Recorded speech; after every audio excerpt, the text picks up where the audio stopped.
Estamos en el marco de una gira nacional desde la Dirección de Discapacidad recorriendo todo el país, presentando lo que son las bases del primer Plan Nacional de Accesibilidad y Derechos de Personas con Discapacidad, que va a ser el instrumento que vamos a implementar desde el Gobierno Nacional en materia de política de discapacidad.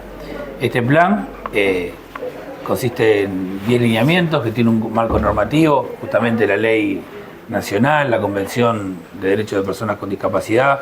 Está marcada también en un contexto político donde existe un acuerdo interpartidario en materia de política de discapacidad que le da un apoyo a estas definiciones y que pretendemos que se sostengan en el tiempo. Lo que estamos en este momento es presentando a las comisiones departamentales, a los equipos de trabajo, cuáles son las bases de este plan, recogiendo las demandas, recogiendo los puntos de vista, las propuestas también de la sociedad civil, de las organizaciones, haciendo una propuesta de trabajo departamental y local, y traemos también información que estamos elaborando a partir de los datos del censo. Aquí en Rocha, el 8% de la población tiene una discapacidad. A nivel nacional el dato es un 6,6%, por lo tanto es un número que está por encima del promedio nacional. Son 5.235 personas. Hay algunas localidades donde identificamos que hay un mayor porcentaje, y esto lo digo porque parte del trabajo es una política centrada en los territorios y entender las realidades de cada lugar para hacer acciones que atiendan esas necesidades. Hay algunas políticas que son nacionales y que son de servicio de cobertura para todos los ciudadanos y ciudadanas, pero hay otras que tienen que estar adecuadas a las localidades para poder mejorar las condiciones de vida. La discriminación por edad seguramente aquí pesa mucho a la hora de evaluar las discapacidades en el departamento de Rocha. Bueno, ¿o no? Más que la discriminación, lo que nosotros podemos decir es la caracterización. Más del 50% de las personas con discapacidad en Rocha, pero también en todo el país, son mayores de 65 años. Eso nos da también una información de cuáles son las necesidades que tienen las personas. Estamos haciendo una mirada a partir de estos datos para poder ser precisos justamente, no solamente con la cantidad, sino con las necesidades de las personas.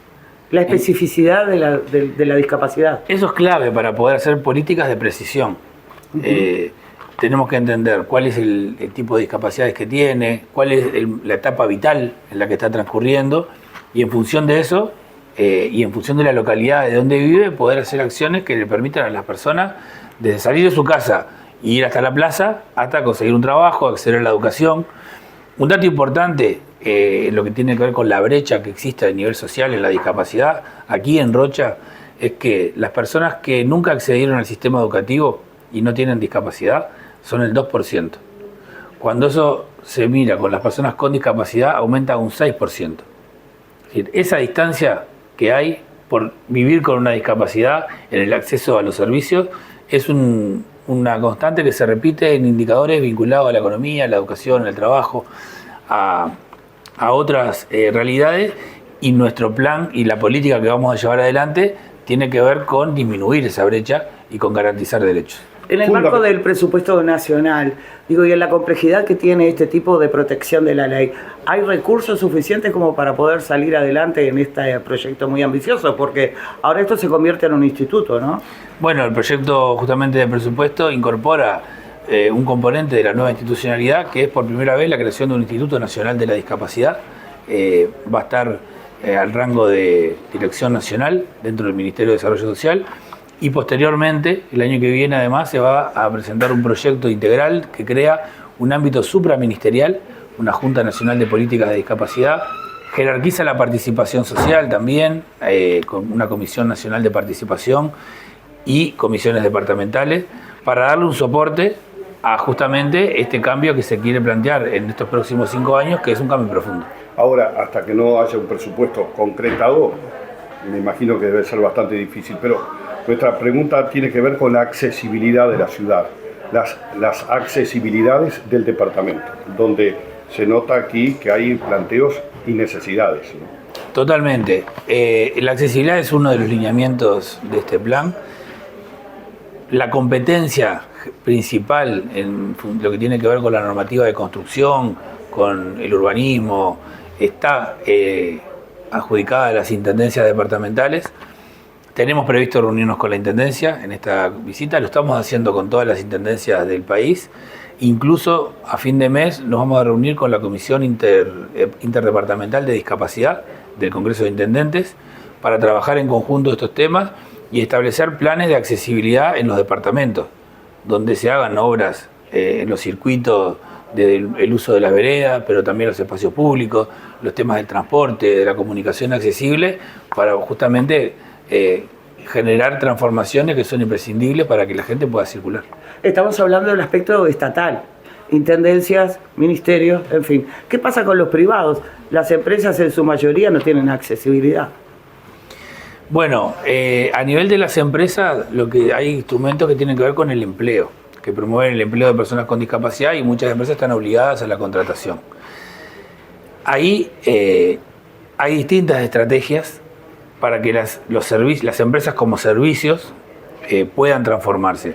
Una de ellas, y en estos departamentos de la costa se viene trabajando a través de la estrategia del turismo accesible para la transformación de lo que son los alojamientos, los servicios gastronómicos, los servicios de transporte, que están sí orientados al turismo, pero que una vez que se transforman son espacios donde la gente que vive en los departamentos y en las ciudades puede utilizarlo. Usted me habla de la accesibilidad laboral, pero en la parte laboral o comercial, por decirlo de alguna manera, yo me refiero a la accesibilidad en materia de construcción, en un pasaje usted hacía referencia a la misma. Bueno, eso me hacía referencia a la respuesta anterior. Las intendencias establecen las normas de construcción que aplican no solamente a los organismos públicos, sino a los privados. Ajá. Es decir, una empresa que va a construir un edificio, que va a acondicionar un local, tiene que basarse en normativa departamental. ¿Y el que ya está construido? Y los que están construidos tenemos estrategias, o dependerá de las intendencias si lo obliga a transformarlo, o cuando se hagan modificaciones, como hay normativa. La normativa, por ejemplo, de Montevideo establece que si va a haber una reforma mayor al 40% de la superficie del local, tiene que incorporar la normativa de accesibilidad. Ahora voy a algo más sencillo, las veredas. Si las veredas y las baldosas no están en condiciones, evidentemente tenemos un compromiso con la accesibilidad. ¿Cómo se puede trabajar eso coordinadamente? Ya sea con ONG o bien con las intendencias que deleguen, no sé. ¿Cuál es el planteo? Bueno, ese es algo bien un gran desafío. Miren, yo vengo a trabajar en las intendencias, en el ámbito departamental, así que este tema lo conozco muy bien. Hay, como bien dice, posibilidades de promover el trabajo en el arreglo de veredas para favorecer la accesibilidad, pero también tiene que haber un compromiso de las intendencias de ser firmes en el mantenimiento y el arreglo de la vereda. Ustedes saben que las veredas dependen no de las intendencias, sino del propietario, del frentista, y eso muchas veces dificulta en el relacionamiento, está asociado a veces a multas o a incentivos. Distintos departamentos en distintos barrios de nuestro país han utilizado estrategias particulares. Lo que nosotros le proponemos ahora a las intendencias es, en primer lugar, ser firmes con esto, ser decididos y poder generar además tramos que se conecten entre sí.